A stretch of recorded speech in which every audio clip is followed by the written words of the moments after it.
પત્રાંક 440 સુખલાલ છગનલાલ. આ પત્ર સુખલાલ છગનલાલભાઈ ઉપર છે. મુંબઈ ચૈત્ર સુદ નામ સંબત 1949. મુમુક્ષુભાઈ સુખલાલ છગનલાલ વિરમ ગામ. આ કૃપાલદેવના ફોટા પડાવવાનું મૂળભૂત કારણ આ સુખલાલ છગનલાલ. અમને કે આપની 2 મુદ્રા આપો. તો આજે નિમિત્તે જ બન્યા છે. તો આપણી પાસે 7 મુદ્રા છે કૃપાલદેવની, જે હતી તેવી, જે આજે ભગવાન મહાવીરની નથી. તો એ સુખલાલ છગનલાલ વિરમગામ. કલ્યાણની જિજ્ઞાસાવાળો એક કાગળ ગઈ સાલમાં મળ્યો હતો. તેવા જ અર્થનો બીજો કાગળ થોડા દિવસ થયા મળ્યો છે. કલ્યાણ કરવાની તમારી જિજ્ઞાસા છે, એવો જિજ્ઞાસાવાળો એક કાગળ અમને ગઈ સાલ મળેલો, અને તેવા જ અર્થનો બીજો કાગળ થોડા દિવસ થયા મળ્યો છે. કેશવલાલનો તમને ત્યાં સમાગમ થાય છે, એ શ્રેયવાળો જોગ છે. કેશવલાલભાઈનો તમને ત્યાં સમાગમ થાય છે તો એ શ્રેયવાળો એટલે કલ્યાણકારી છે, કેમ કે એ મુમુક્ષુ છે. હવે બોધ લખે છે, આરંભ પરિગ્રહ અસત્સંગ આદિ કલ્યાણને પ્રતિબંધ કરનારા કારણોમાં જેમ બને તેમ ઓછો પરિચય થાય તથા તેમાં ઉદાસીનતા પ્રાપ્ત થાય એ વિચાર હાલ મુખ્યપણે રાખવા યોગ્ય છે. બસ એટલો જ પત્ર છે. આરંભ પરિગ્રહ અસત્સંગ આદિ કલ્યાણને પ્રતિબંધ કરનારા કારણો છે. આરંભ, સમરંભ, સમારંભ, આરંભ. આરંભ એટલે હિંસા, દીપ, પાપના કામો, તે બધા આરંભ છે. આરંભ, સમરંભ, સમારંભ, આરંભ. સમરંભ એટલે કોઈ પણ હિંસાની પ્રવૃત્તિ કરવાનો વિચાર કરવો, કે આપણે આ પ્રમાણે કારખાનું ખોલવું છે, એ બધી જે વિચારણા, ક્યાં ખોલવું, શું, એ છે સમરંભ. પછી એની બધી મશીનરી જોઈતી, બધો શેડ બેડ બધું બનાવીને ઊભું કરીએ, તે છે સમારંભ. અને પછી થાય આરંભ, એટલે એ કાર્યની શરૂઆત થઈ, હિંસાની પ્રવૃત્તિ શરૂ થઈ. અને આરંભ કરીને જે પ્રાપ્તિ થાય નફાની, તે છે પરિગ્રહ. એમાં પરિગ્રહ પ્રત્યે આપણને મૂર્છા થાય, મોહ થાય, આ મારું છે, મેં ભેગું કર્યું છે. એટલે અનેક પ્રકારની પાપની પ્રવૃત્તિઓ કરીને પાપસ્થાનક સેવીને જે પ્રાપ્ત કર્યું તેમાં આપણને મૂર્છા થાય, મોહ થાય, મમતા ભાવ થાય, તે છે પરિગ્રહ. પરી એટલે ચારે બાજુથી, ગ્રહ એટલે પકડે, ચારે બાજુથી પકડે માણસ, છોડે નહીં. જે આપણને પ્રાપ્ત થયું હોય તેના પ્રત્યે એવો મમત્વ ભાવ થઈ જાય કે તો મારું જ છે. પછી એમાં ઓછું થાય તો એને ગમે નહીં. એટલે આરંભ અને પરિગ્રહ એ કલ્યાણને બાધક છે. આપણી વૃત્તિ ત્યાં રોકાઈ રહે, પાપ બંધ થાય, અથવા પરિગ્રહ પ્રાપ્તિ થયા પછી એને સાચવવું અથવા વિશેષ વધારવાનું મન થાય, તો એમાં આપણો ઉપયોગ રોકાઈ રહે. એટલે જે કાર્ય માનવદેહથી કરવું છે તે પછી નહીં થાય. પરિગ્રહનો પ્રયોજન ક્યાં સુધી? આપણી આજીવિકા ચાલે, આપણો વ્યવહાર ચાલે, બસ. એટલે અલ્પ આરંભ અને અલ્પ પરિગ્રહથી જીવન ચલાવવું. જેમ મને હિંસા ઓછી કરવી, અને પરિગ્રહ પણ આપણે જોઈતો જ રાખવો. પછી અસત્સંગ એટલે સત એટલે આત્મા, આત્માને પોષણ મળે તે છે સત્સંગ. અને આત્માને પોષણ સિવાયની બધી પ્રવૃત્તિ તે બધો અસત્સંગ. પછી વેપારની હોય કે વ્યવહારની હોય કે ગમે તે હોય, જ્યાં આત્માને પોષણ નથી તે બધો જ અસત્સંગ છે. આરંભ પરિગ્રહ અસત્સંગ આદિ આદિ કલ્યાણને પ્રતિબંધ કરનારા, પછી તે લોક સંબંધી બંધન હોય કે સ્વજન કુટુંબ રૂપ બંધન હોય કે દેહાભિમાન રૂપ બંધન હોય કે સંકલ્પ વિકલ્પ રૂપ બંધન હોય, એ બધા કલ્યાણને પ્રતિબંધ કરનારા છે, કલ્યાણને રોકનારા છે. આરંભ, પરિગ્રહ, સત્સંગ આદિ કલ્યાણને પ્રતિબંધ કરનારા કારણોમાં જેમ બને તેમ, જેટલું ઓછું થઈ શકે તેમ ઓછો પરિચય થાય તથા તેમાં ઉદાસીનતા પ્રાપ્ત થાય, વિરક્ત ભાવ આવે, વિશેષ પરિગ્રહ વધારવાની ઈચ્છા ન થાય અને અસત્સંગમાં વિશેષ જવાબવાન ન થાય, તે વિચાર હાલ મુખ્યપણે રાખવા એવું છે. હાલ તો મુખ્ય આ રાખવા જેવું છે, કેમ કે આ બધી આત્મજ્ઞાન પ્રાપ્ત કરવાની ભૂમિકાઓ છે, યોગ્યતા છે. આરંભ પરિગ્રહમાં પડેલો પુરુષ કોઈક જ છૂટી શકે છે, કૃપાલની વૃત્તિ એમાં જ લટકી રહે છે. આના વિશે 408 પેજ ઉપર કૃપાલદેવ જણાવે છે.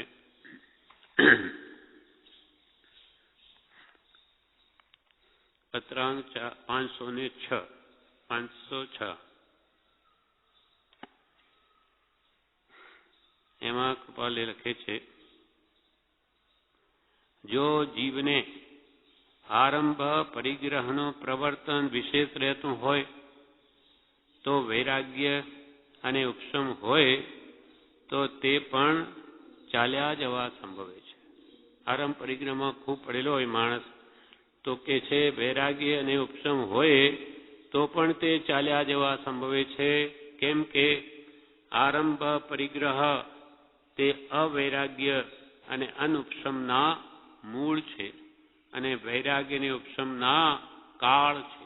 ખાઈ જાય અને ગમે એટલું વૈરાગ્ય ભલે કે કશાયનું શમન કર્યું હોય પણ પરિગ્રહની આસક્તિ રહેતી હોય તો કે વૈરાગ્ય ઉપશમ ક્યાંય ચાલ્યા જાય, ગમે એટલી મહેનત કરીને કર્યા હોય. એટલે કે છે જો જીવને આરંભ પરિગ્રહનું પ્રવર્તન વિશેષ રહેતું હોય તો વૈરાગ્યને ઉપશમ હોય તો તે પણ ચાલ્યા જવા સંભવે છે. કેમ કે આરંભ પરિગ્રહ તે અવૈરાગ્ય અને અનુપશમના મૂળ છે, વૈરાગ્યને ઉપશમના કાળ છે. શ્રી ઠાણાંગ સૂત્રમાં આરંભ અને પરિગ્રહનું બળ જણાવી પછી તેથી નિવર્તવું યોગ્ય છે એવો ઉપદેશ થવા આ ભાવે દ્વિભંગી કહી છે. ઠાણાંગ સૂત્ર દ્વાદશાંગીનું ત્રીજું સૂત્ર, પહેલું આચારાંક, બીજું સુઈ ગણાંક, ત્રીજું ઠાણાંક. આ સૂત્રમાં ભગવાન મહાવીરે શું ઉપદેશ્યું કે આ બધું આરંભ પરિગ્રહ છે, બધા જ્ઞાનને રોકનાર. એટલે જીવને મતિ જ્ઞાનાવરણીય ક્યાં સુધી હોય? આરંભ પરિગ્રહ, જ્યાં સુધી આરંભ અને પરિગ્રહ હોય ત્યાં સુધી. અને જીવને શ્રુત જ્ઞાનાવરણીય ક્યાં સુધી હોય? તો કે જ્યાં સુધી આરંભ અને પરિગ્રહ હોય ત્યાં સુધી. જીવને અવધિ જ્ઞાનાવરણી ક્યાં સુધી હોય? જ્યાં સુધી આરંભ અને પરિગ્રહ હોય ત્યાં સુધી. જીવને મનપર્યવ જ્ઞાનાવરણી ક્યાં સુધી હોય? જ્યાં સુધી આરંભ અને પરિગ્રહ હોય ત્યાં સુધી. જીવને કેવળ જ્ઞાનાવરણીય ક્યાં સુધી હોય? જ્યાં સુધી આરંભ અને પરિગ્રહ હોય ત્યાં સુધી. એટલે વિશેષ આ વસ્તુ ભાર મૂકવા કૃપાલદેવે દરેક જ્ઞાનને છૂટા પાડીને કહ્યું છે કે આ કેટલું બધું બધાને આવરણ કરનાર આ કેવી વસ્તુ છે. અને કૃપાલદેવે તો ચોખ્ખું પરિગ્રહને સંકોચવા નામના પાઠમાં મોક્ષમાળામાં ખુલ્લું લખી દીધું કે કોણ જાણે. કૃપાલદેવ શું કે કોણ જાણે લક્ષ્મી આદિકમાં કેવી એ વિચિત્રતા રહી છે કે જેમ જેમ લાભ થતો જાય છે તેમ તેમ લોભની વૃદ્ધિ થતી જાય છે. ધર્મ સંબંધી કેટલું જ્ઞાન છતાં, ધર્મની દ્રઢતા છતાં પણ પરિગ્રહના પાશમાં પડેલો પુરુષ કોઈક જ છૂટી શકે છે, વૃત્તિ એમાં જ લટકી રહે છે. એટલે કૃપાલ કે કોણ જાણે આ કેવી વિચિત્ર વાત છે કે જેમ જેમ લાભ થાય તેમ લોભ વધે. અમુક તો સંતોષ આવવો જોઈએ ને કે બસ હવે તો બહુ થઈ ગયું, પણ આ જીવને વિશેષ મળે તો જ આનંદ થાય છે. અને પછી મમતા એવી થઈ જાય આટલું મારું, પછી એમાં ઓછું થાય ન ગમે. અને પાછું ફરીથી એ વાતને સમજાવ એમ કહી દર્શનાદિના ભેદ જણાવી 17 વાત તેને તે વાત જણાવી છે કે તે આવરણો ક્યાં સુધી હોય, તો કે જ્યાં સુધી આરંભ અને પરિગ્રહ હોય ત્યાં સુધી.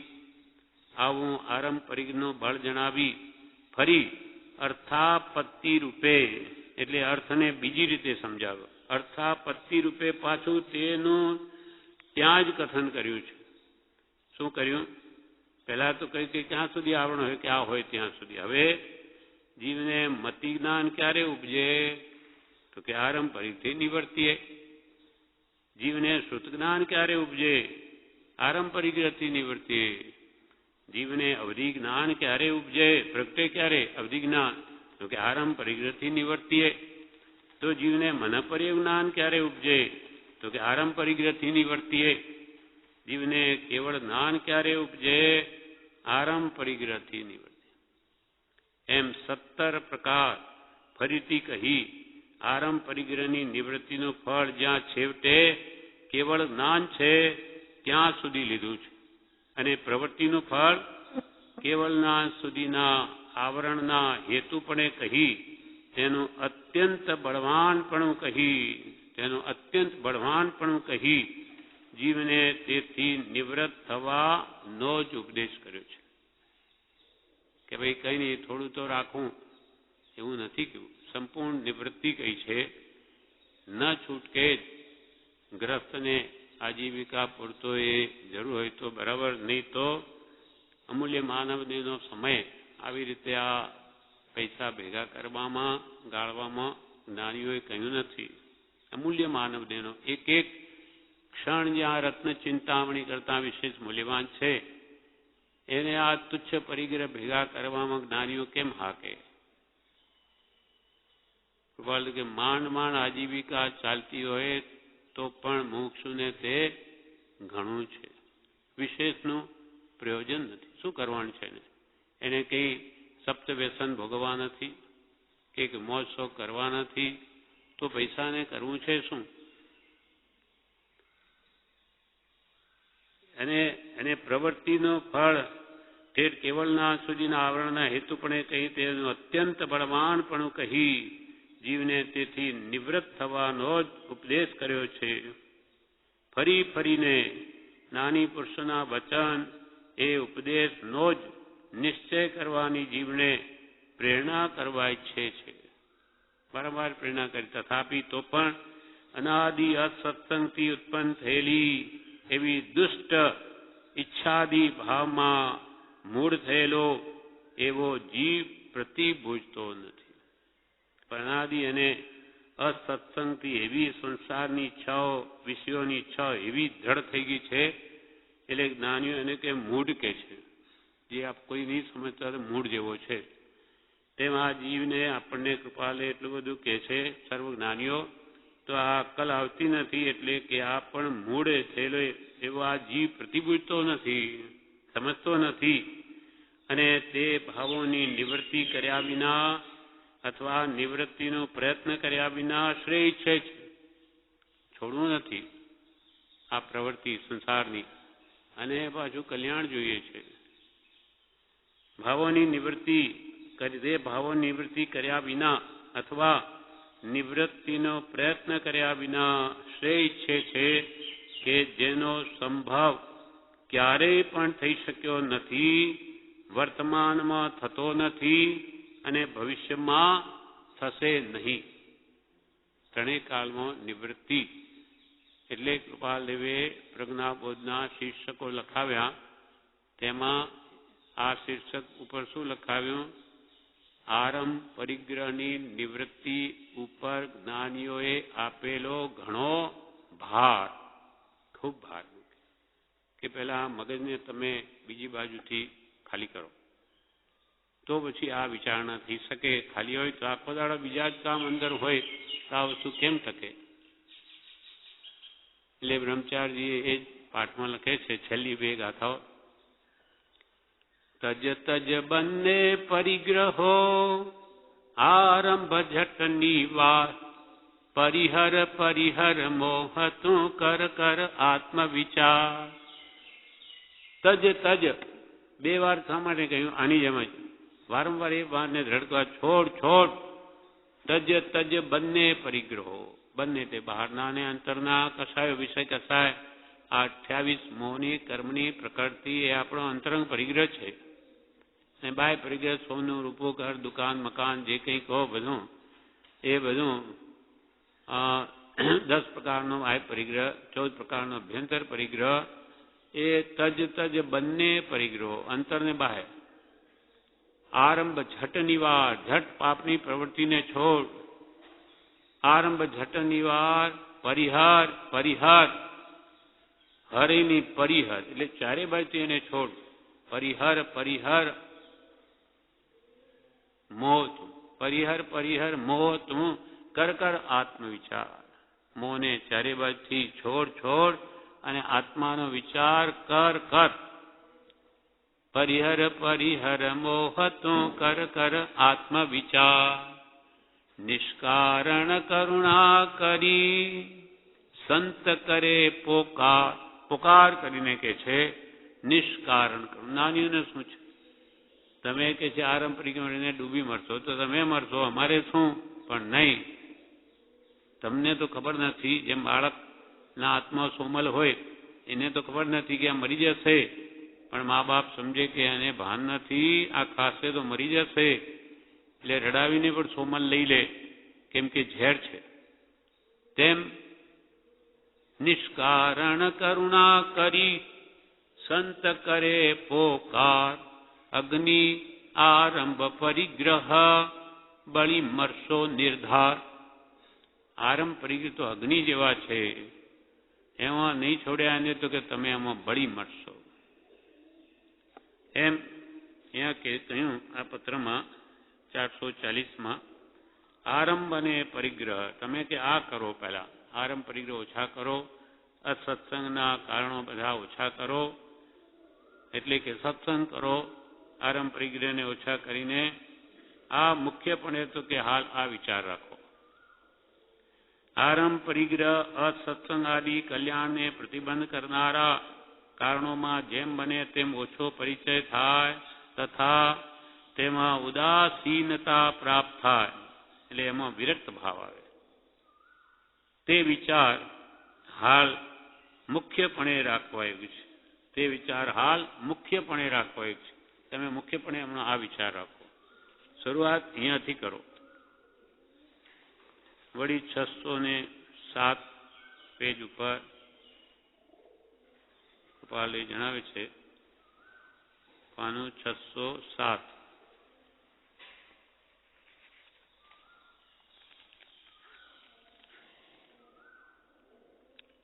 પત્રાંક 783.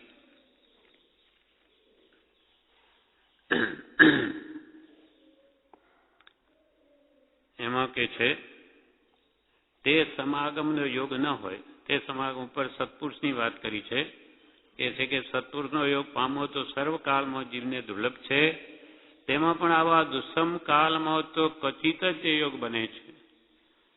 વિરલા સત્પુરુષ વિચરે છે. વિરલા સત્પુરુષ વિચરે છે. તે સમાગમનો લાભ અપૂરો છે એમ જાણીને જીવે મોક્ષ માર્ગની પ્રતીતિ કરી તે માર્ગનું નિરંતર અંતર વગર નિરંતર આરાધન કરવું યોગ્ય છે. હવે તે સમાગમનો યોગ ન હોય તો શું કરવું? આપણને આજે પ્રત્યેક જ્ઞાનીનો યોગ નથી તો શું કરવું? તે સમાગમનો યોગ ન હોય, એટલે કે જ્ઞાની પુરુષના સમાગમનો યોગ ન હોય ત્યારે આરંભ પરિગ્રહ પ્રત્યેથી વૃત્તિને ઓસરાવી, આરંભ પરિગ્રહ પ્રત્યેથી વૃત્તિને ઓસરાવી સત્શાસ્ત્રનો પરિચય વિશેષ કરીને કર્તવ્ય છે. આરંભ પરિગ્રહ મૂકી દઈ સત્શાસ્ત્ર વાંચો, વિચારો, એમાં સમય ગાળો તો તત્વ સમજાશે અને અનાદિની મિથ્યા માન્યતાઓ તૂટશે. દેહમાં આત્મબુદ્ધિ વગેરે અને વિષય કસાય પણ મોડા પડશે. કેમ કે એને ખબર જ નથી વિષય કસાય કેવા ભયંકર છે. પાંચે ઇન્દ્રિયો પાંચે અજગર જેવી છે, જે આખો જીવને ખાઈ જાય છે. પણ એ જેમ જેમ વાંચન વિચાર થાય તો એનાથી એ વાત દ્રઢ થાય, સમજાય. એટલે તે સમાગમનો યોગ ન હોય ત્યારે આરંભ પરિગ્રહ પ્રત્યેથી વૃત્તિને ઓસરાબી સત્શાસ્ત્રનો પરિચય વિશેષ કરીને કર્તવ્ય છે. વ્યવહારિક કાર્યોની પ્રવૃત્તિ કરવી પડતી હોય, વ્યવહાર ચલાવવા પણ પ્રવૃત્તિ જો કાર્યોની કરવી પડતી હોય તો પણ તેમાંથી વ્યવહારના કામોમાંથી તેમાંથી વૃત્તિને મોડી પાડવા જે જીવ ઈચ્છે છે તે જીવ મોડી પાડી શકે છે.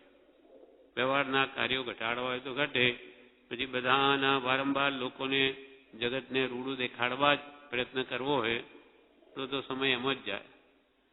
એટલે વ્યવહારિક કાર્યોની પ્રવૃત્તિ કરવી પડતી હોય ન છૂટકે, તો પણ તેમાંથી વૃત્તિને મોડી પાડવા જે જીવ ઈચ્છે છે તે જીવ મોડી પાડી શકે છે અને સતશાસ્ત્રના પરિચયને અર્થે ઘણો અવકાશ પ્રાપ્ત કરી શકે છે. ધારે તો બધું, નહીં તો વાતોમાં જ બધું વહી જાય. અને સતશાસ્ત્રના પરિચયને અર્થે ઘણો અવકાશ પ્રાપ્ત કરી શકે છે. આરંભ પરિગ્રહ પરથી જેની વૃત્તિ ખેદ પામી છે, એટલે તેને અસાર જાણી તે પ્રત્યેથી જે જીવો ઓસર્યા છે, આરંભ પરિગ્રહથી ઓસર્યા છે, તે જીવોને સત્પુરુષનો સમાગમ અને સત્શાસ્ત્રનું શ્રવણ વિશેષ કરીને હિતકારી થાય છે. એને આરંભ પરિગ્રહ ઘટાડ્યો છે, નિવૃત્તિ મેળવી છે અને સત પ્રાપ્ત કરવાની જિજ્ઞાસા છે. જિજ્ઞાસા ન હોય તો શું કરે? ત્યાંથી છોડીને પછી ગામમાં રહેતો તો ત્યાં પર પંચાયત કરે. તે નહીં, જેને સત્સંગ કરવાની ભાવના હોય તેને માટે આ કાર્યકારી છે. એટલે તેને અસાર જાણી જે જીવો પ્રવૃત્તિથી ઓસર્યા છે તે જીવોને સત્પુરુષોનો સમાગમ અને સત્શાસ્ત્રનું શ્રવણ વિશેષ કરીને હિતકારી થાય છે. આરંભ પરિગ્રહ પર વિશેષ વૃત્તિ વર્તતી હોય તે જીવમાં સત્પુરુષના વચનનું અથવા સત્શાસ્ત્રનું પરિણમન થવું કઠણ છે, મુશ્કેલ છે. કેમ કે અંદર બધું કેટલું ચાલતું હોય, મગજ ખાલી જ ન હોય, કેટલાય કામો કરવાના હોય, એટલે આ વાત અંદર ઉતરે નહીં. એટલે કૃપાલય કહે આરંભ પરિગ્રહ પર વિશેષ વૃત્તિ ખૂબ મેળવવાની કામને એમ જ પડ્યો હોય. આરંભ પરિગ્રહ પર વિશેષ વૃત્તિ વર્તતી હોય તે જીવમાં સત્પુરુષના વચનનું, એમના બોધનું અથવા સત્શાસ્ત્રનું પરિણમન થવું કઠણ છે. એ બોધ અંદર પરિણામ પામવો મુશ્કેલ છે. આરંભ પરિગ્રહ પરથી વૃત્તિ મોડી પાડવાનું અને સત્શાસ્ત્રના પરિચયમાં રુચિ કરવાનું પ્રથમ કઠણ પડે છે. કેમ કે એને આવી પ્રવૃત્તિઓ સંસારની મોહની ગમે, આનંદ આવે એમાં. એટલે આરંભ પરિગ્રહ પરથી વૃત્તિને મોડી પાડવાનું અને સત્શાસ્ત્રના પરિચયમાં રુચિ કરવાનું પ્રથમ કઠણ પડે છે, ગમે નહીં. હા, કેમ કે જીવનો અનાદિ પ્રકૃતિ ભાવ તેથી જુદો છે. અનાદિનો અભ્યાસ તો આપણો પરિગ્રહ મેળવવાનો છે, એમાં આનંદ આવે છે. એટલે કૃપાલય મોટો ચક્રવર્તી રાજા, તેને શું ઓછું છે? એને વિશેષ મેળવવાની કામના છે, તો પછી આપણા જેવા પામર જીવોને ન હોય? બધું જ હોય, બધાને બધું જ જોઈએ છે, પણ મળે નહીં. શું કરે? એ ઈચ્છા તો એટલી બધી છે કે બધું મને મળી જાય. એટલે આ જીવ ઈચ્છાથી દુઃખી છે. કેમ કે મળવું ન મળવું તો પ્રારબ્ધને આધીન છે, પણ એની ઈચ્છા ઘણી છે. જેટલું મળે એટલું એને ઓછું જ લાગે. પછી એને સંતોષ હોય તો સુખ થાય કે ભાઈ જે મળે એ બહુ છે, પછી જે નસીબથી ભલે 500 મળતા હોય, 5000 મળતા હોય કે 50,000 કે 5 લાખ, જે મળે બહુ છે, તો એ સદા સુખી. આ સંતોષ થઈ ગયો. સંતોષી નર સદા સુખી. તૃષ્ણાવાળો નર નિત્ય ભિખારી. પછી ભલે ને એને કરોડપતિ હોય, કરોડો રૂપિયા હોય, તો પણ જ્ઞાનીઓની દ્રષ્ટિમાં તો એ ભિખારી છે. કેમ કે ભિખારી પણ માગે, વિશેષ એને જોઈએ છે અને આ માગે છે. પછી ફરક શું? અસલ જ્ઞાનીઓની દ્રષ્ટિએ તો પેલા પાસે તો કંઈ નથી, એટલે એ તો માગે, માનો કે એને જરૂર છે, પણ કરોડોપતિઓ પાસે તો ઘણું છે, છતાં પણ એની એવી વૃત્તિ રહે, એટલે ભિખારી જ નહીં, મોટો ભિખારી છે જ્ઞાનીઓની દ્રષ્ટિમાં. જગતની દ્રષ્ટિમાં ભલે એને શેઠ કહેતા હોય, પણ જ્ઞાનીઓ કે અંતરથી તો એ દુઃખી જ હોય છે. કેમ કે આરંભ પરિગ્રહ એને અંતરથી શાંતિ ના આપે. આરંભ પરિગ્રહ પ્રતિ વૃત્તિ મોડી પાડવાનું અને સત્શાસ્ત્રના પરિચયમાં રુચિ કરવાનું પ્રથમ કઠણ પડે છે. કેમ કે જીવનો અનાદિ પ્રકૃતિ ભાવ તેથી જુદો છે. અનાદિ પરિગ્રહ સંજ્ઞા છે. આહાર સંજ્ઞા, ભય સંજ્ઞા, મૈથુન સંજ્ઞા, પરિગ્રહ સંજ્ઞા. સંજ્ઞા એટલે સંસ્કાર. એ આજના નથી, અનાદિકાલના છે. એટલે એકદમ કઈ જાય નહીં, પણ રોજે સત્પુરુષનો બોધ વારંવાર વિચારે તો એને બળ રહે અને વાસ્તવિકતા ધ્યાનમાં રહે. કેમ કે જીવનો અનાદિ પ્રકૃતિ ભાવ, પ્રકૃતિ એટલે સ્વભાવ, ભાવની પ્રકૃતિ પરિગ્રહ આદિ સંજ્ઞાની તે છે આમાં, તો પણ જેણે તેમ કરવાનો નિશ્ચય કર્યો છે, મારે આરંભ પરિગ્રહ પ્રતિ વૃત્તિને મોડી પાડવી છે, એવો જેને નિશ્ચય કર્યો છે, તો પણ જેણે તેમ કરવાનો નિશ્ચય કર્યો છે તે તેમ કરી શક્યા છે, નહીં તો કોઈ છૂટી ન શકે. તે તેમ કરી શક્યા છે, માટે વિશેષ ઉત્સાહ રાખી તે પ્રવૃત્તિ કર્તવ્ય છે. વિશેષ ઉલ્લાસ ભાવ લાવી અને આરંભ પરિગ્રહથી છૂટવું યોગી છે. પછી છેલ્લામાં શું લખે? છેલ્લી લીટીમાં સર્વ મુમુક્ષુઓએ, કોના માટે છે આ? મુમુક્ષુઓ માટે, જેને જન્મથી છૂટવું છે એના માટે. સર્વ મુમુક્ષુઓએ આ વાતનો નિશ્ચય અને નિત્ય નિયમ કરવો ઘટે છે. પ્રમાદ અને અનિયમિતપણું ટાળવું ઘટે છે. એટલે નિયમિત સત્સંગ, સ્વાધ્યાય, ભક્તિ, પ્રમાદ છોડીને કરવો અને મનમાં નિશ્ચય રાખવો કે મારે આરંભ પરિગ્રહથી છૂટવું છે. તો એને કોઈ ને કોઈ સમયે એ આવી રહેશે, અવસર અને કામ થઈ જશે. આ પ્રમાણે આરંભ પરિગ્રહ, અસત્સંગ આદિ કલ્યાણને પ્રતિબંધ કરનારા કારણોમાં જેમ બને તેમ ઓછો પરિચય થાય તથા તેમાં ઉદાસીનતા પ્રાપ્ત થાય તે વિચાર હાલ મુખ્યપણે રાખવા યોગ્ય છે. આનું વિવેચન નથી. હવે પત્રાંક 441. મુમુક્ષુ ભાઈ શ્રી મનસુખ દેવસિંહ લીમડી. હાલ તે તરફ થયેલા શ્રાવકો વગેરેના સમાગમ સંબંધીની વિગત વાંચી છે. હાલ તે તરફ થયેલા શ્રાવકો, જે શ્રાવકો છે તે તરફના લીમડીના, એના સમાગમ સંબંધીની વિગત વાંચી છે.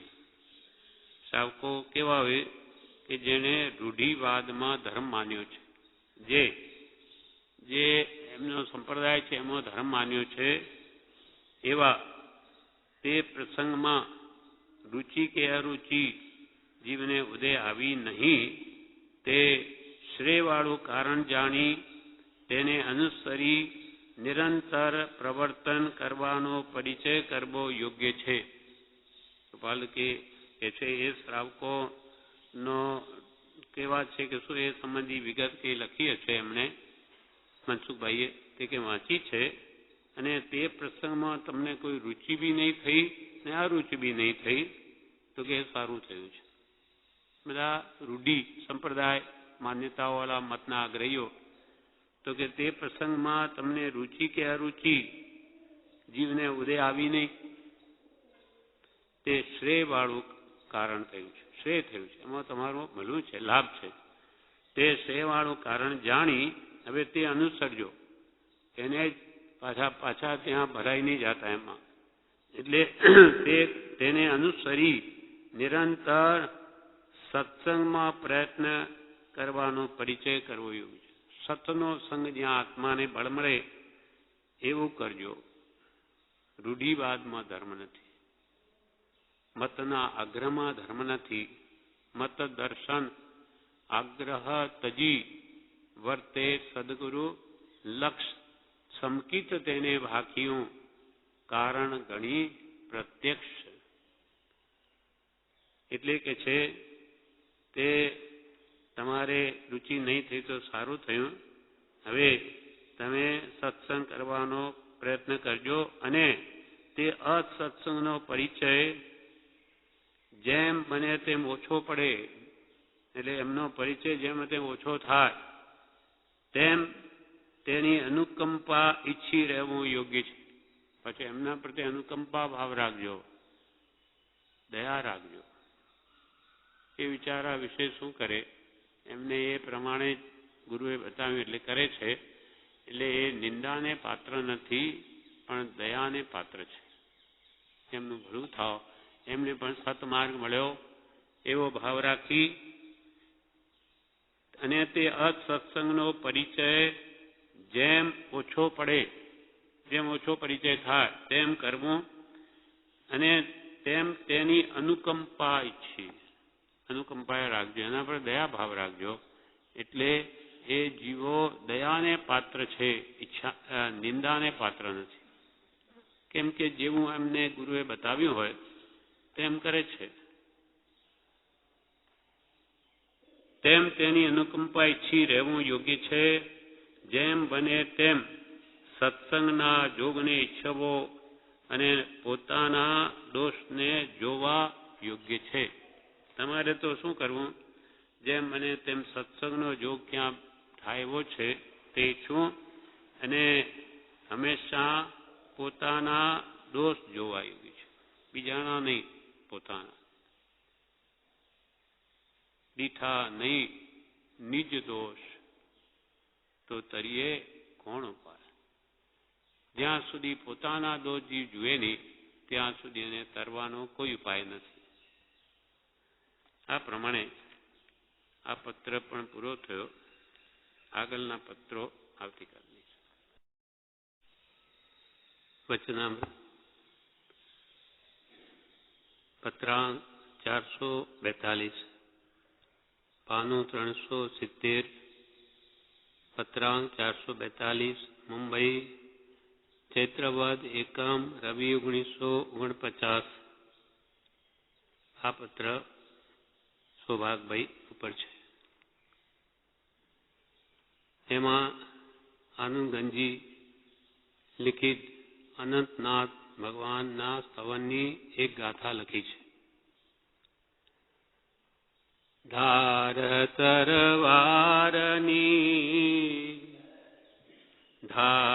તરવારની સોહલી દોહલી 14 જીનતણી ચરણ સેવા.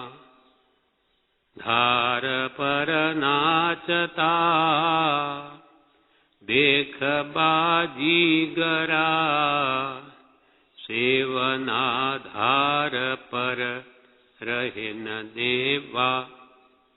સેવના ધાર પર રહે ન દેવા.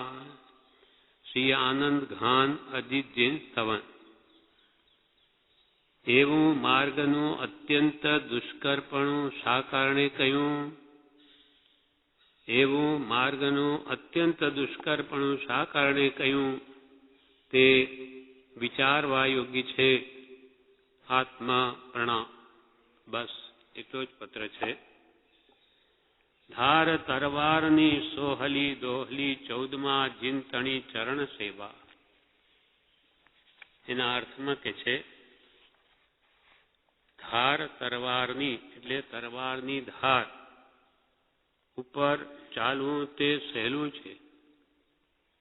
અભ્યાસીઓને નટ લોકોને સહેલું છે. એ તરવારની ધાર ઉપર પણ ચાલી શકે છે. પણ 14માં તીર્થંકર ભગવાનની ચરણ સેવા એટલે તેમની આજ્ઞા પ્રમાણે ચાલવું એ બહુ દુર્લભ છે. જેમ કે તરવારની ધાર ઉપર તો બાજીગરો એટલે નટ લોકોને પણ કે છે દેખીએ છીએ ચાલતા, પણ ભગવાનની સેવના એટલે એમની આજ્ઞા રૂપી ધાર ઉપર એટલે કે રાગદ્વેષ ન કરવા એ ભગવાનની આજ્ઞા છે. કે વિષય કસાયને જીતવા, રાગદ્વેષને જીતવા, કે વ્રતો ગ્રહણ કરવા એવી જે ભગવાનની આજ્ઞા છે તે આજ્ઞારૂપ ધાર ઉપર તો દેવો પણ ચાલી શકતા નથી. અને એ વિશે કૃપાલદેવ કહે છે 1-2 લીટીમાં પત્રાંક 600માં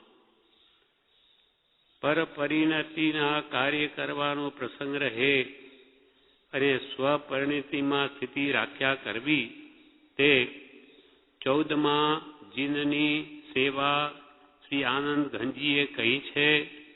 તેથી પણ વિશેષ દોયલું છે. કૃપાલદેવ પોતાની વાત કરી છે.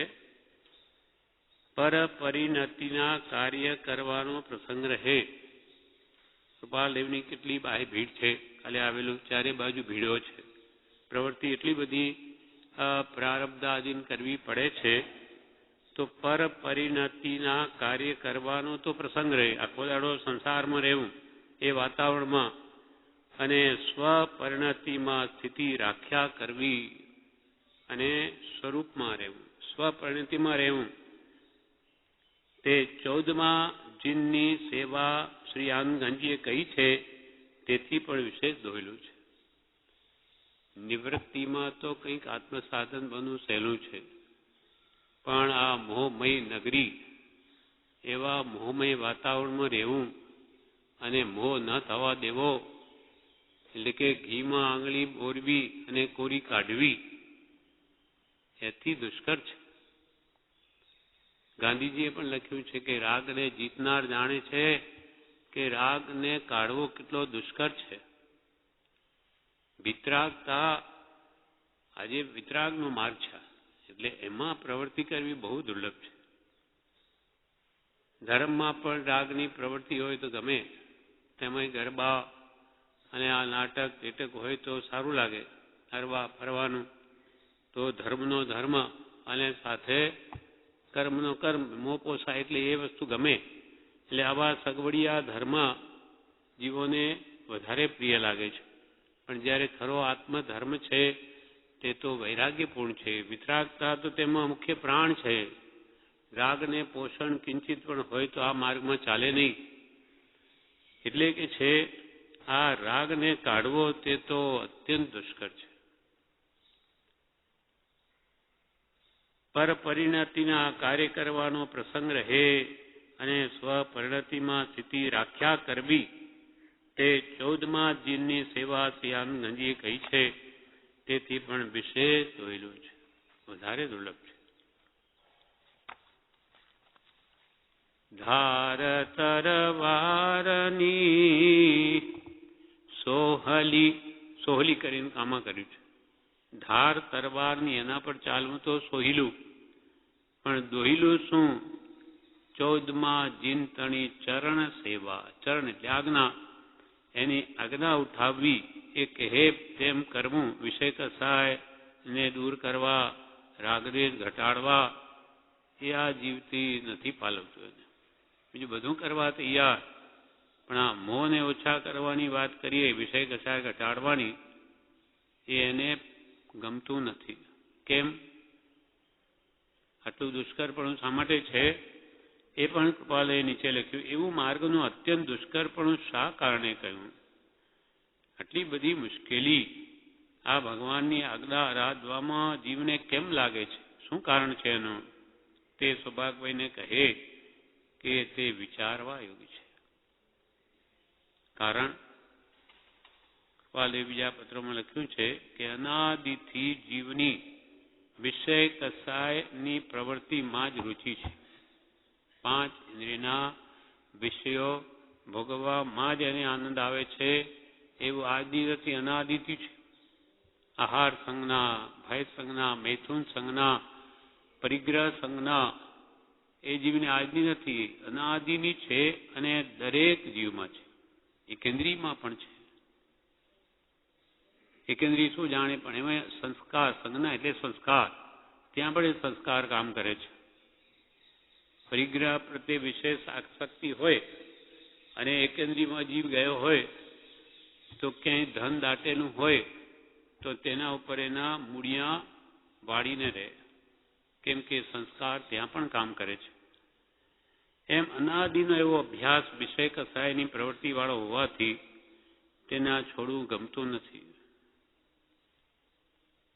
અને અનાદિથી પોતાની ઈચ્છા પ્રમાણે પ્રવર્તવું એ જ એને પ્રિય લાગે છે.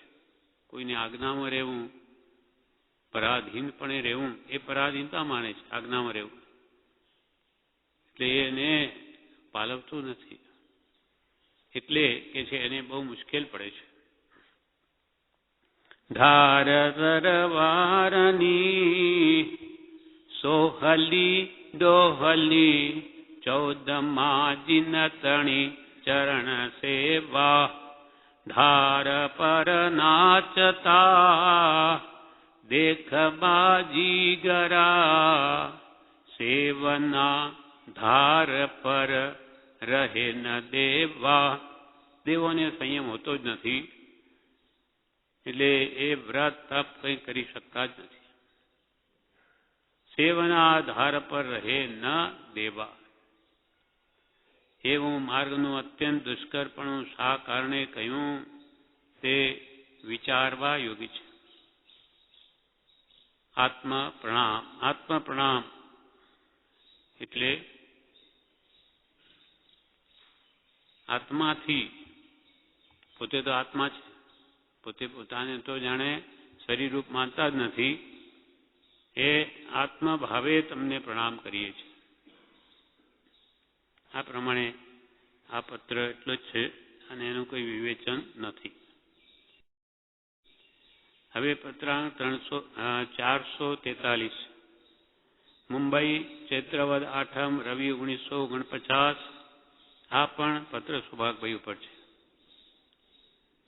આમાં લખે છે, સંસાર સંબંધી કારણના પદાર્થોની પ્રાપ્તિ સુલભપણે નિરંતર પ્રાપ્ત થયા કરે અને બંધન ન થાય એવા કોઈ પુરુષ હોય તો તે તીર્થંકર કે તીર્થંકર જેવા જાણીએ છે. પણ પ્રાય એવી સુલભ પ્રાપ્તિના જોગથી જીવને અલ્પકાળમાં સંસાર પ્રત્યેથી અત્યંત એવો વૈરાગ્ય થતો નથી અને સ્પષ્ટ આત્મજ્ઞાન ઉદય થતું નથી એમ જાણી જે કંઈ તે સુલભ પ્રાપ્તિને હાનિ કરનારા જોગ બને છે તે ઉપકારક જાણી સુખે રહેવાયું છે. શું કહ્યું કૃપાલય સૌભાગભાઈને? કે સંસાર સંબંધી કારણના પદાર્થોની પ્રાપ્તિ સુલભપણે નિરંતર પ્રાપ્ત થયા કરે. સંસારિક પદાર્થોની પ્રાપ્તિ, આપણે સંસારી જીવો બધું શું છે? સંસારિક ભોગવિલાસની સામગ્રી છે કે પરિગ્રહ છે, ઈચ્છિત પ્રમાણે જો મળ્યા જ કરતું હોય અને બંધન ન થાય, એટલે સુલભપણે બધી જ સામગ્રી જેને ઉપલબ્ધ હોય છતાં જેને તેમાં રાગદ્વેષ ન થાય, રાગદ્વેષથી બંધન થાય, તો કૃપાલ કે એવો કોઈ પુરુષ હોય તો તે તીર્થંકર કે તીર્થંકર જેવા જાણીએ છે. આપણે કૃપાલને શું કહીએ? તીર્થંકર કોટીનો પુરુષ છે. આ પોતાની ઓળખ છે કે જેને શું ખામી છે? હીરા જવેરાતનો ધંધો છે, ઘરમાં બધું સુખ સામગ્રી ઉપલબ્ધ છે, છતાં કોઈ પ્રત્યે રાગ દ્વેષ નથી. ગાંધીજી પણ કે સ્ત્રી પુત્રાદિ પ્રત્યે એમને જોયા છે, પણ ક્યારે એમના પ્રત્યે મોહ થયો હોય, મોહ કહો કે રાગ કહો, તેવું મેં દીઠું નથી. 2 વર્ષના ગાઢ પરિચય. તો એ પોતે આવા મોહમય નગરીમાં રહીને નિર્મોહી રહી શકે છે, તો એવું કોણ કે કરી શકે? તો કૃપાલ દે કે એવા કોઈ પુરુષ હોય તો તે તીર્થંકર, કાં તો તીર્થંકર કે પછી તીર્થંકર જેવા જાણીએ છીએ. પણ પ્રાય એવી સુલભ પ્રાપ્તિના જોગથી, પ્રાય એટલે મોટા ભાગે તો આવી સુલભ પ્રાપ્તિ થયા જ કરતી હોય, જે માગે મળ્યા કરતું હોય, તો તે જીવને અલ્પકાળમાં સંસાર પ્રત્યેથી અત્યંત એવો વૈરાગ્ય થતો નથી. બધી સુખ સામગ્રી હોય ને એને છોડવાનો એને ભાવ નહીં થાય. જ્ઞાન ગર્ભિત વૈરાગ્ય બહુ દુર્લભ છે.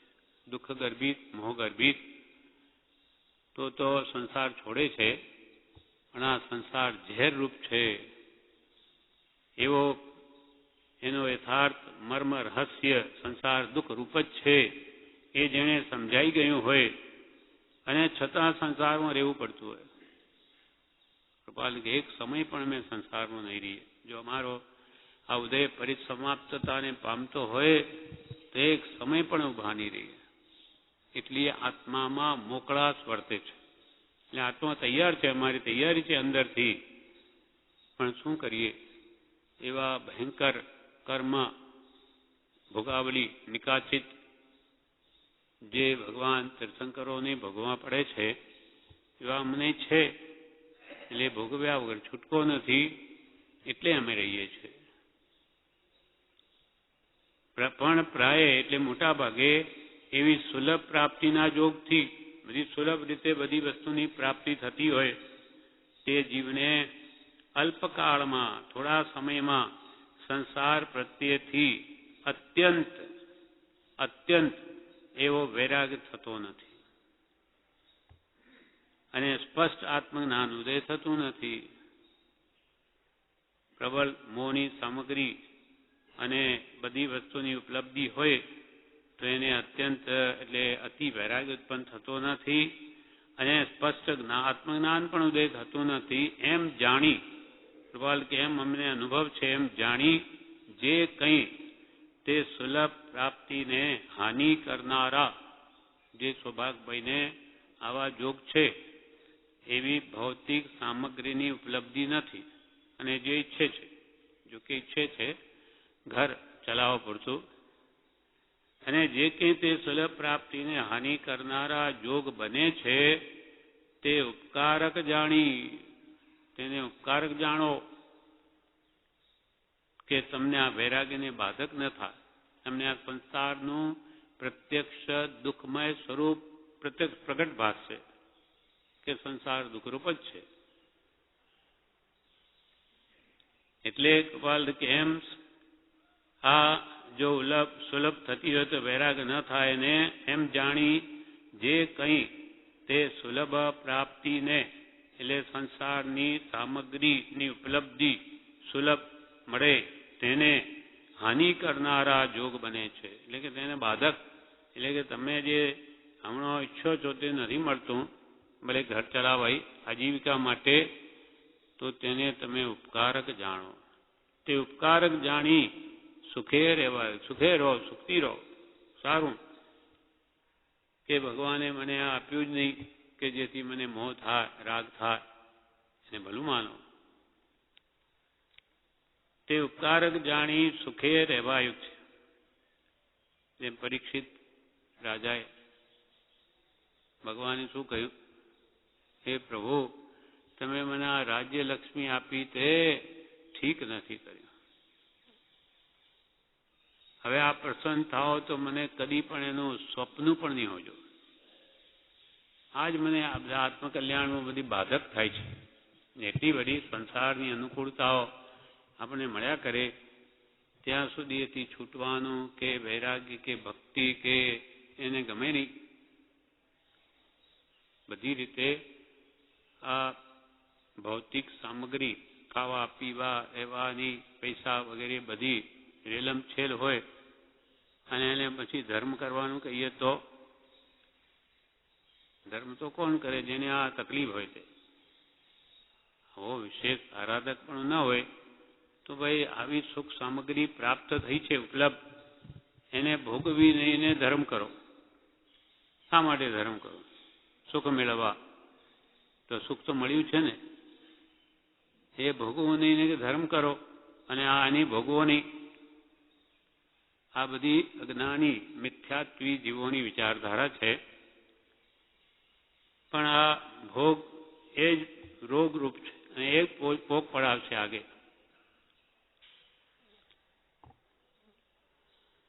એટલે કૃપાલ કે એને ઉપકારક માનજો સૌભાગભાઈને કે તો તમારો આત્મા શાંત રહેશે અને સુખે રહો.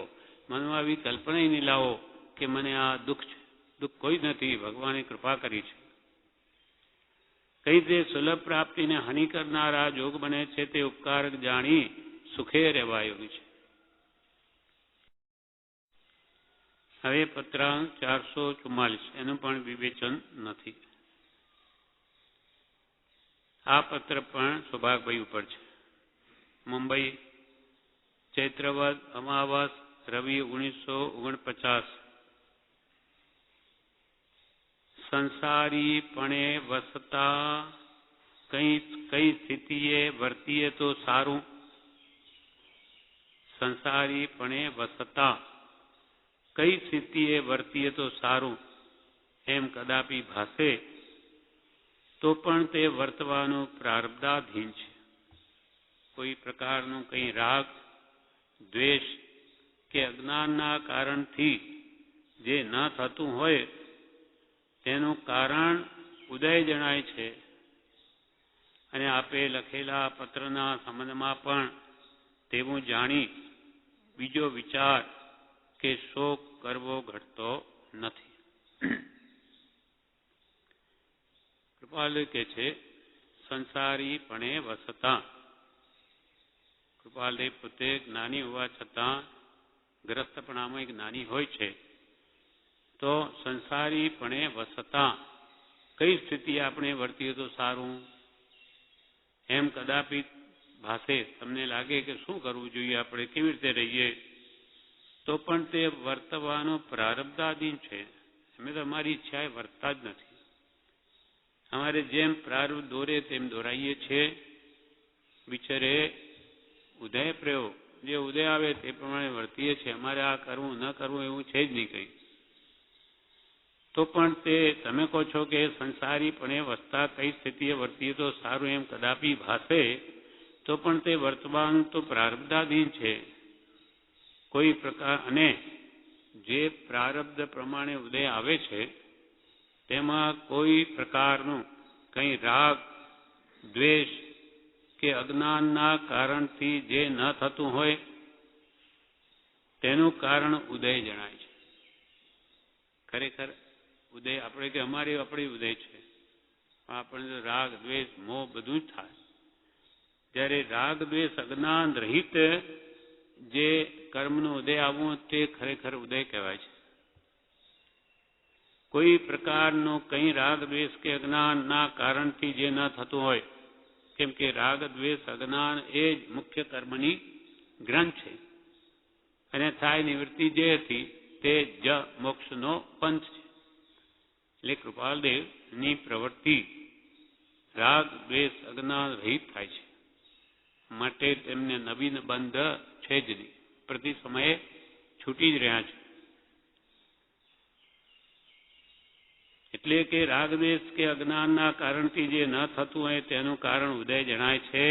અને આપે લખેલા પત્રના સંબંધમાં પણ તેવું જાણી બીજો વિચાર કે શોક કરવો ઘટતો નથી.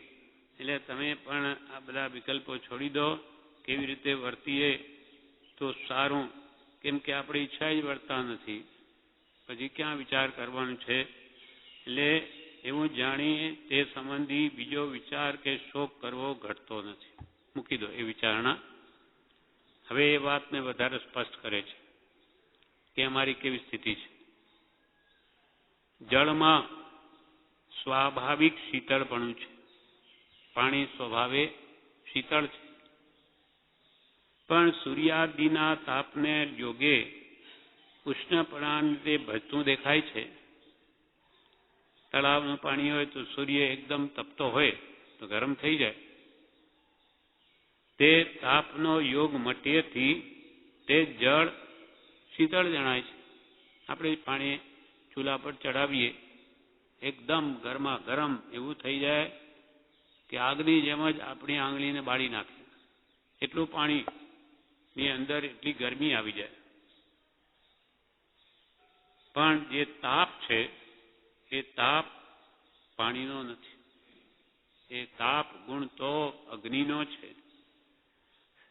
તે તાપનો યોગ મટેથી પાછું પાણીને નીચે ઉતારીએ ચૂલા ઉપરથી કે તે જળ શીતળ થઈ જાય છે. અને શીતળતામાં એ જળ હંમેશા રહી શકે. જ્યાં સુધી એ ભાપ થઈને ઉડી ન જાય ત્યાં સુધી એ ઠંડુ જ રહે.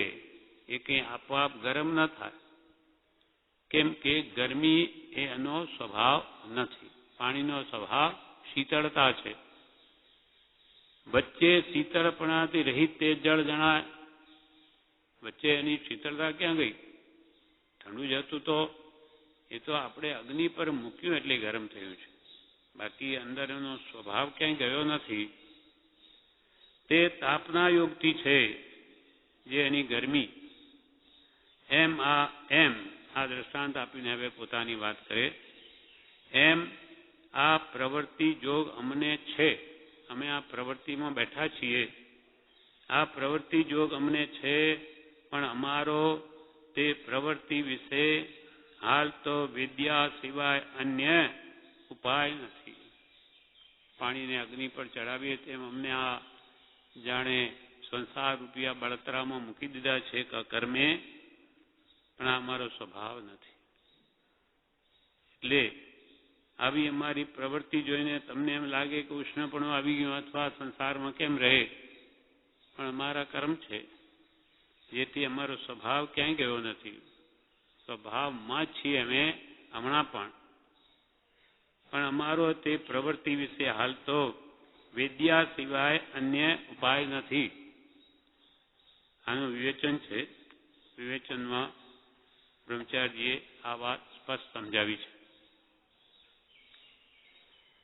બોધામૃત વિવેચન પાનું 121 પત્રાંક 444 નું વિવેચન.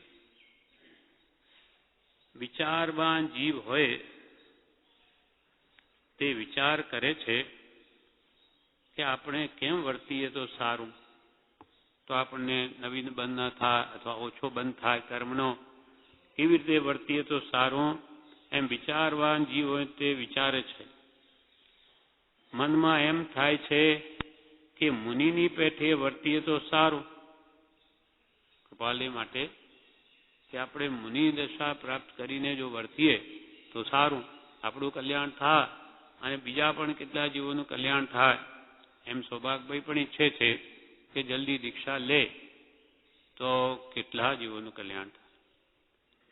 મનમાં એમ થાય કે મુનિની પેઠે વર્તીએ તો સારું, પણ એવો ઉદય ન હોય તો કેમ વર્તવું? પણ એવો ઉદય ન હોય તો કેમ વર્તવું? રાગ દ્વેષ અને અજ્ઞાન વગર પ્રવૃત્તિ થતી હોય તો તે પૂર્વ કર્મને લઈને છે. રાગ દ્વેષ અને અજ્ઞાન વગર પણ પ્રવૃત્તિ થતી હોય તો તે પૂર્વ કર્મને લઈને છે. માત્ર ઉદય તે બંધનું કારણ નથી.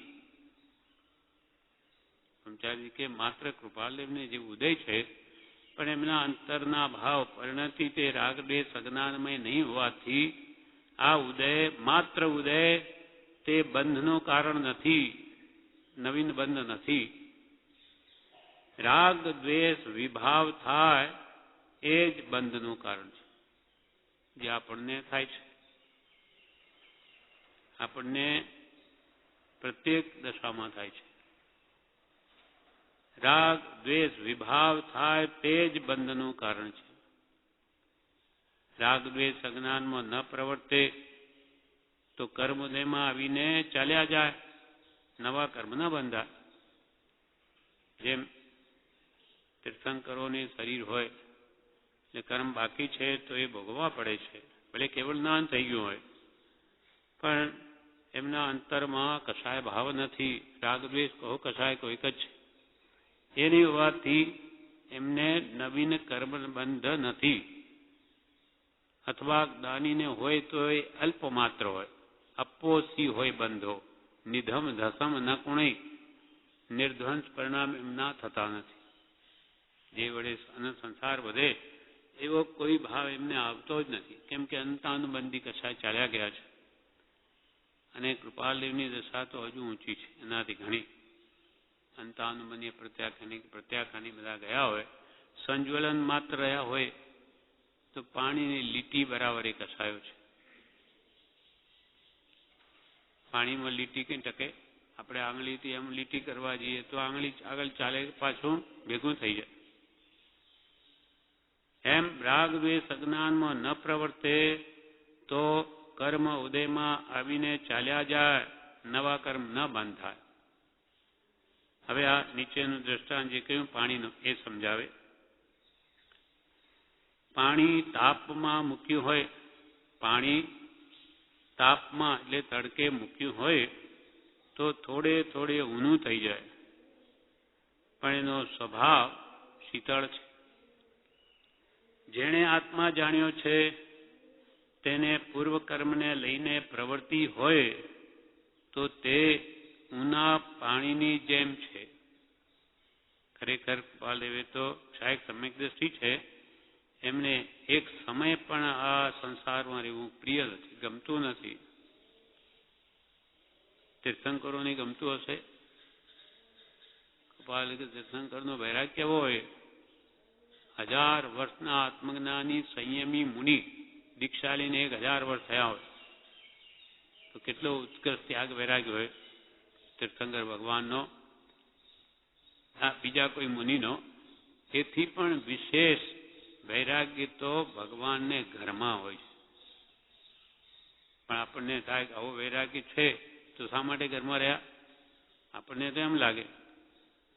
પણ એ જાણે છે કે એ કર્મો જે ભોગાવલી છે એ ભોગવ્યા વગર છુટકારો થવાનો જ નથી, એટલા માટે રહે છે. બાકી એમને કોઈ ત્યાં આનંદ નથી આવતો.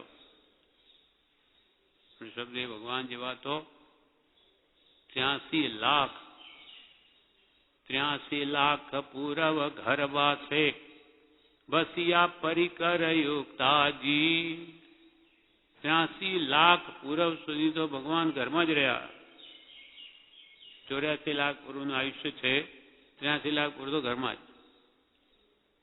આપણા જેવા પામરો અજ્ઞાન તો શું સમજે કે એમાં એમને આનંદ આવતો હશે? એવું નથી. એવું ભોગાવલી કર્મ તો આખો યુગ પૂરો થતો હતો અને આ યુગ ચતુર્થ કાળ બેસતો હતો. બધાને હસી મસી કૃષિ બધું શીખવાડવાનું કેટલું બધું કામ કરવું પડ્યું છે. એ બધો ઉદય હતો એમને, તે ભોગવીએ જ છૂટકો. એમ પાણી તાપમાં મૂક્યો થોડે થોડે ઊનું થઈ જાય, પણ એનો સ્વભાવ તો શીતળ છે. જેણે આત્મા જાણ્યો છે, અનુભવ્યો છે, સુખ એમાં જોયું છે, તેને પૂર્વ કર્મને લઈને પ્રવૃત્તિ હોય સંસારમાં તો તે ઊના પાણીની જેમ છે. એનો સ્વભાવ નથી. ઊનાઈ ગરમાટો એ પાણીનો સ્વભાવ નથી. તેમ આ બધી પ્રવૃત્તિમાં રહેવું એ જ્ઞાનીનો સ્વભાવ નથી. તો જ્ઞાન પ્રાપ્તિ થઈ ગઈ છે, એમાંથી મન ઉઠી ગયું છે. કર્મની સ્થિતિ પૂરી થઈ જવાનું છે. કર્મની પૂરી સ્થિતિ થઈ આ પ્રવૃત્તિ મટી જવાની છે. કર્મનો સંયોગ છે ત્યાં સુધી કર્મ દેખાય છે, પણ જ્ઞાનીને અંતરમાં નિર્ગ્રંથ ભાવ છે. અંતરંગે મુનિવરો, બાહેરથી સંસારી વણિક વેશ અને અંતરથી નિર્ગ્રંથ દશા એ કૃપાલ કે જાણીને અમને કોટી કોટી વિચાર થયા કરે છે. આ શું છે? અંદરમાં કંઈ બીજું, બહાર બીજું, એટલે એમને ઘણા વિચાર આવે, પણ શું કરે? આ બધું પૂરું કર્યા વગર તો પતે એવું નથી. કર્મનો સંયોગ છે ત્યાં સુધી કર્મ દેખાય છે, પણ નાનીને અંતરમાં નિર્ગ્રંથ ભાવ છે. નિહિગ્રંથ મિથ્યાત્વની ગ્રંથિ ઘડી ગઈ, સંસારની આસક્તિ તૂટી ગઈ, મોહ છેરી, છતાં રહેવું પડે. પણ નાનીને અંતરમાં નિર્ગ્રંથ ભાવ છે. કર્મના ઉદય બીજું દેખાય, કર્મના ઉદય અમારું સ્વરૂપ બીજું દેખાય જીવોને, પણ એ જ્ઞાનીનું સ્વરૂપ નથી. નિર્ગ્રંથ પણ એ સ્વભાવ છે. નિર્ગ્રંથ, નિહિગ્રંથ મિથ્યાત્વની ગ્રંથિ, નિર્ગ્રંથ મુનિને પણ નિર્ગ્રંથ કયા, તો એ મુનિપણું એ જ અમારો તો સ્વભાવ છે. મોહની ગ્રંથિ જ ગળી ગઈ. પોતાની દશા કૃપાળુ દેવે સ્પષ્ટ કરી બતાવી છે. બ્રહ્મચારી આમાં પોતાની દશા બતાવી કે આવી પ્રવૃત્તિ કરવા છતાં પણ અમારી એમાં કિંચિત રુચિ નથી. જગતને ગમે તે લાગે, પણ અમે તો અમારું આ કર્મ ખપાવીને બધું દેણું પૂરું કરવું છે.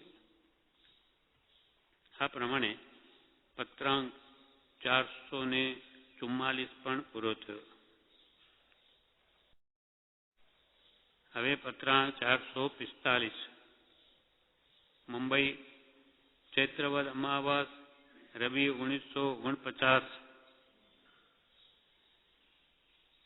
આ પત્ર અંબાલાલભાઈ લાલચંદ ખંભાતવાળા ઉપર છે. એમાં કૃપાલજી લખે છે, જે મું કરીને મીંડું મૂક્યું. મું એટલે મુનિ. મુનિ એટલે કોણ? પ્રભુશ્રીજી. જે મુનિ અત્રે ચાતુર્માસ અર્થે આવવા ઈચ્છે છે, પ્રભુશ્રીને ચાતુર્માસ મુંબઈમાં કરવાનો વિચાર થયો. જે મુનિ અત્રે ચાતુર્માસ અર્થે આવવા ઈચ્છે છે, તેમનો જો આત્મા ન દુભાય તેમ હોય, કેવું લખ્યું? તેમનો જો આત્મા ન દુભાય તેમ હોય તો જણાવશો કે આ ક્ષેત્રને વિશે તમને આવવું નિવૃત્તિરૂપ નથી. તમે આવા મુંબઈ ક્ષેત્રમાં આવો ચોમાસું કરવા, એ તમારા માટે યોગ્ય નથી. અહીંયા નિવૃત્તિ નહીં મળી શકે. પ્રવૃત્તિમાં ક્ષેત્ર છે. કદાપી અત્ર સત્સંગની ઈચ્છાથી આવું વિચાર્યું હોય કે અહીંયા આવવાથી સત્સંગ મળશે એવું વિચાર્યું હોય, તો તે જોગ બનવો ઘણો વિકટ છે. કારણ કે અમારું ત્યાં જવું આવવું બને એમ સંભવતું નથી. મુનિ તો ઉપાશ્રયમાં હોય, અમારાથી કંઈ ઉપાશ્રયમાં જવું આવવું બનશે નહીં. એ મુંબઈમાં આવશે તોય, કેમ કે અમારી એટલી બધી પ્રવૃત્તિ છે. કારણ કે અમારું ત્યાં જોવું આવવું બને એમ સંભવતું નથી. પ્રવૃત્તિના બળવાન કારણોની તેમને પ્રાપ્તિ થાય એવું અત્રે છે. અમને તો પ્રવૃત્તિ છે જ, તેમને પણ વધી જશે. કેમ? તો કે આ બીજા લોકોનું મળવું, આવવું, જવું એ બધું વધી છે મુંબઈમાં. પ્રવૃત્તિના બળવાન કારણોની તેમને પ્રાપ્તિ થાય એવું અત્રે છે એમ જાણી જો બીજો વિચાર કરવો તેમને સુગમ હોય તો કરવો યોગી છે. એટલે કે એના કરતાં બીજે કોઈ ચાતુર્માસ જો એમને સુગમ લાગતું હોય તો એમ કરવો યોગી છે. એ પ્રકારે લખવાનું બને તો લખશો. હાલ તમને ત્યાં શી દશા વર્તે છે? હાલ તમારી કેવી દશા વર્તે છે? અંબાલાલભાઈને લખે. હાલ તમને ત્યાં શી દશા વર્તે છે? સમાગમ જોગ વિશેષપણે ત્યાં સત્સંગનો કરવો યોગ્ય છે. બધા ભેગા મળીને સત્સંગ કરો, સમાગમ કરો. સમાગમ જોગ વિશેષપણે ત્યાં સત્સંગનો કરવો યોગ્ય છે. વિશેષ તમારા કોઈ પ્રશ્નના ઉત્તર સિવાય લખવું હાલ સૂચતું નથી. તમારો કોઈ પ્રશ્ન આવે તો કે એનો જવાબ લખીએ, એ સિવાય બીજું અમને કંઈ સૂચતું નથી. વિશેષ તમારા કોઈ પ્રશ્નના ઉત્તર સિવાય લખવું હાલ સૂચતું નથી. આત્મસ્થિત ક્યાં બેઠા છે? મુંબઈમાં કે આત્મામાં? આત્મામાં સ્થિતિ છે જેની, મુંબઈમાં હોવા છતાં આત્મામાં સ્થિત છીએ અમે. મુંબઈને તો કૃપાલી શું કે શમશાન છે. શમશાનમાં કોણ રહે? આવા મહાત્મા જ રહે. જંગલમાં કોણ જાય ધ્યાન કરવા? આવી ખંડેર ભૂમિ હોય ત્યાં મહાત્મા જ જાય. તે એમને મુંબઈને શમશાન બનાવી દીધી, કેમ કે એમનો ઉદય ત્યાં છે. એટલે અમારા માટે આ શમશાન જ છે. દુનિયા ભલે જોવા જાય મુંબઈ, પણ અમારા માટે તો શમશાન ભૂમિ છે. કેમ કે આ બધા મરદા જ છે. એમ પ્રભુશ્રી કહે ને, આ બધા કોણ? બધા મરદા. અમને તો પેલા આત્મા દેખાય. આત્મા ન હોય તો છે શું? આ તો બધા મરદા. પ્રભુશ્રીજી ના જીવન ચરિત્રમાં આ વિશે વાત છે. ચોમાસું ત્યાં કરવાનું હતું તે વખતે એમના જીવન ચરિત્રમાં ઉપદેશામૃત પાનું 7 તેમાં લખે છે, શ્રીમદનું મુંબઈ પધારવું થયું ત્યાર પછી શ્રી લલ્લુજી સ્વામી ભાઈ શ્રી અંબાલાલ મારફતે શ્રીમદ સાથે પત્ર વ્યવહાર કરી જ્ઞાન વાર્તાનો લાભ મેળવતા.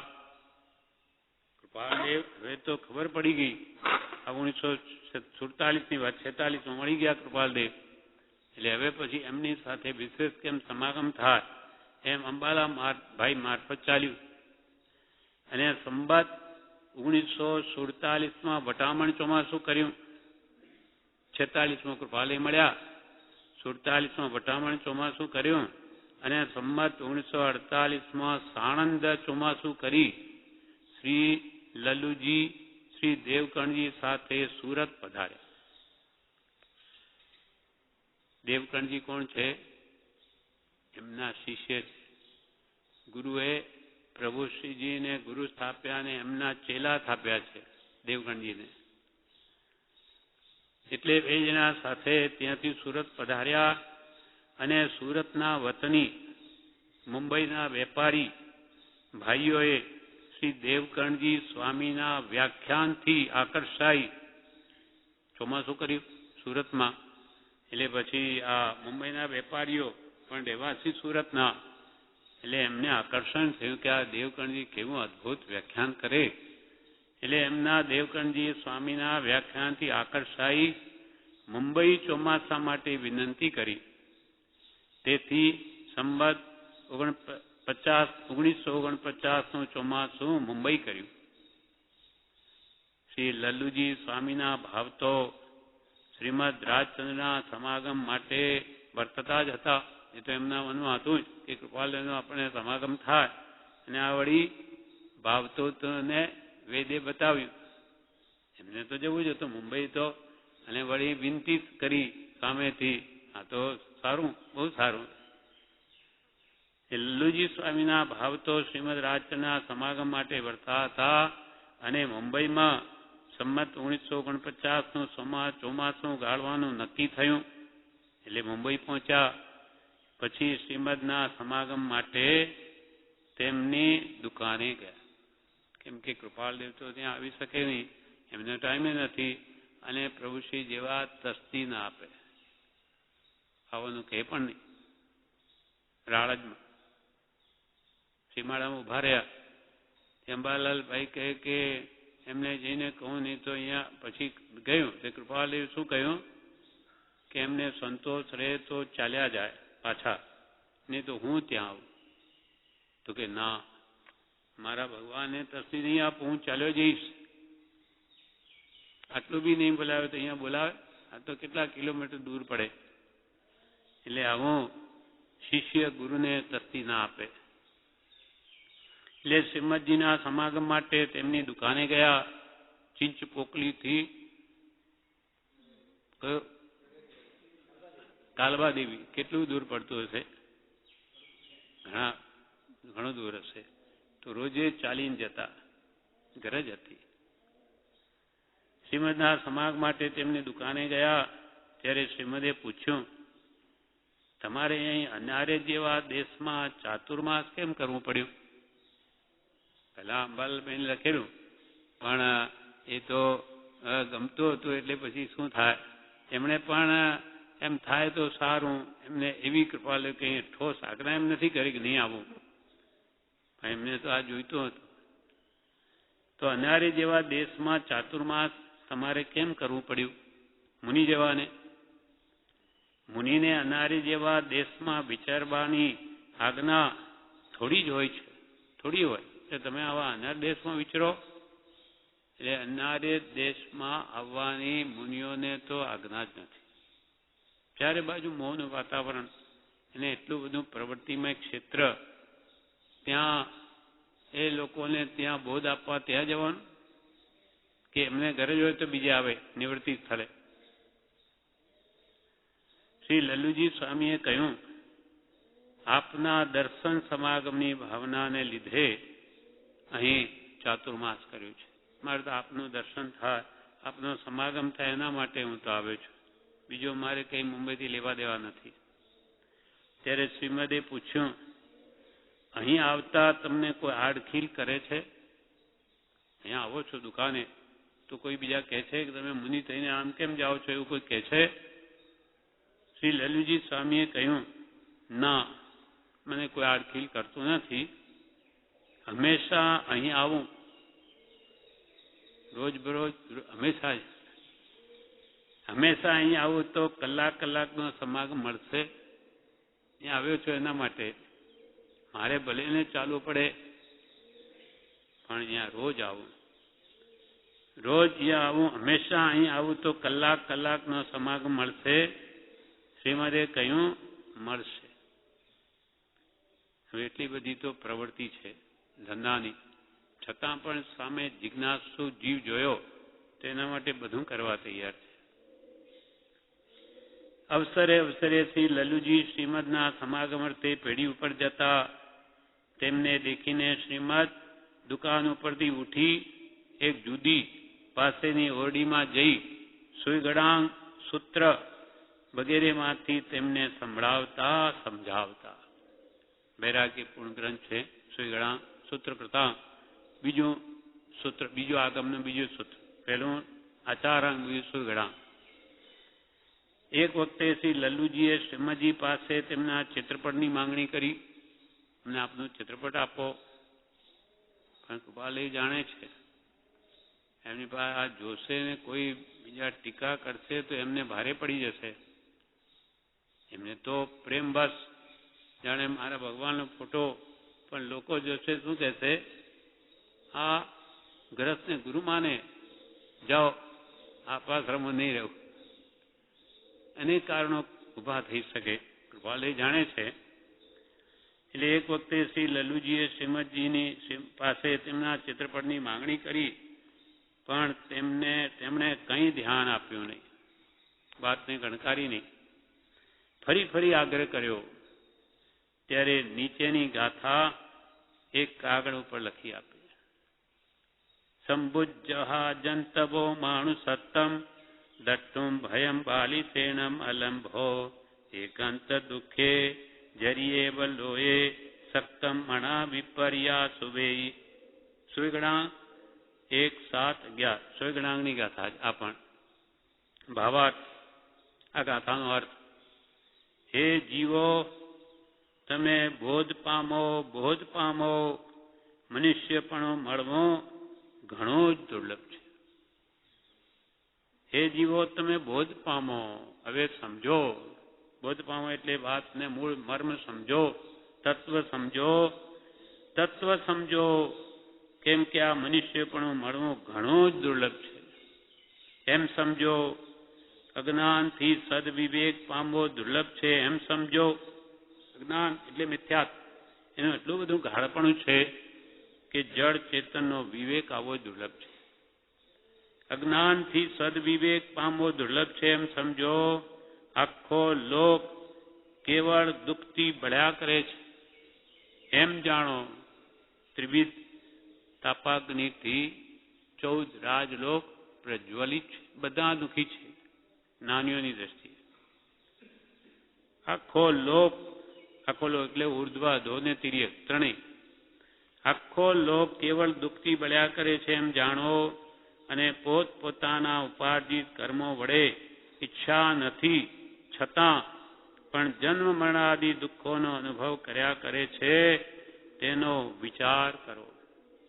આ બધા સંસારી જીવો પોતપોતાના ઉપાર્જિત કર્મો વડે જે પ્રમાણે જે જીવે જેવા કર્મ બાંધ્યા છે તે પ્રમાણે સર્વ જીવો જન્મ મરણાદિ દુઃખો, આદિમાં બધું આવ્યું, જન્મ જરા મૃત્યુ શોક ચિંતા ઇષ્ટ વિયોગ અને સંયોગ, બધા જ પ્રકારના દુઃખો અલગ અલગ જન્મ મરણાદિ દુઃખોનો અનુભવ જગતવાસી જીવો કર્યા કરે છે તેનો વિચાર કરો.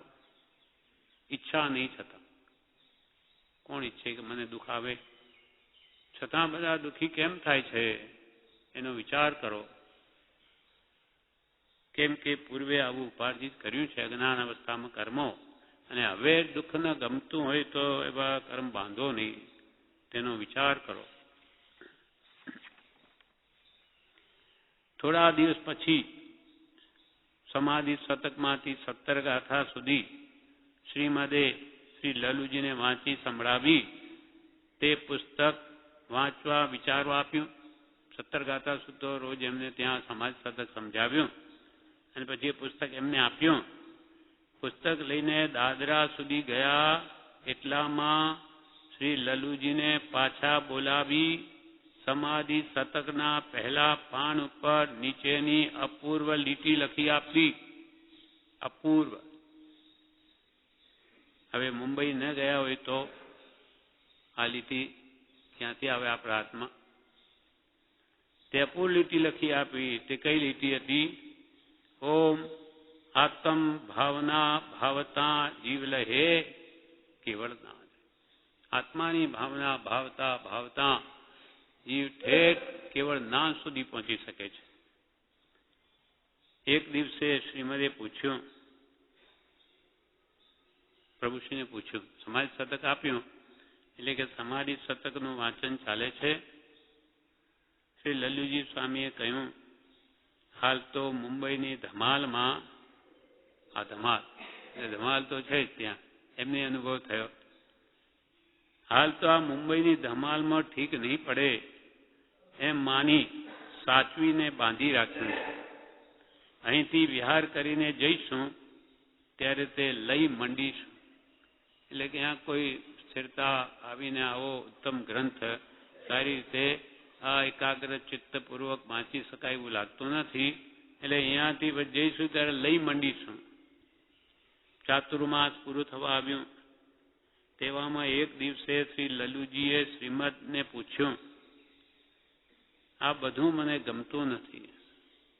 હવે ચાતુર્માસ પૂરું જવું છે તો પ્રભુ શ્રીજી કૃપા લઈને પૂછે કે મને આ બધું કંઈ ગમતું નથી. આ કેટલો વૈરાગ છે! આ મને બધું કંઈ ગમતું નથી. એક આત્મા ભાવનામાં નિરંતર રહું એમ ક્યારે થશે? નિરંતર હું આત્મભાવમાં જ રહું એવું ક્યારે થશે? શ્રીમદે કહ્યું, બોધની જરૂર છે. શ્રી લલુજીએ કહ્યું, બોધ આપો. બોધની જરૂર છે, બોધ આપો. શ્રીમદ મૌન રહ્યા. આમ વારંવાર શ્રીમદ મૌનપણાનો બોધ આપતા. મૌન થઈ જાઓ. વિક્ષેપથી મટવાનો આ જ ઉપાય છે.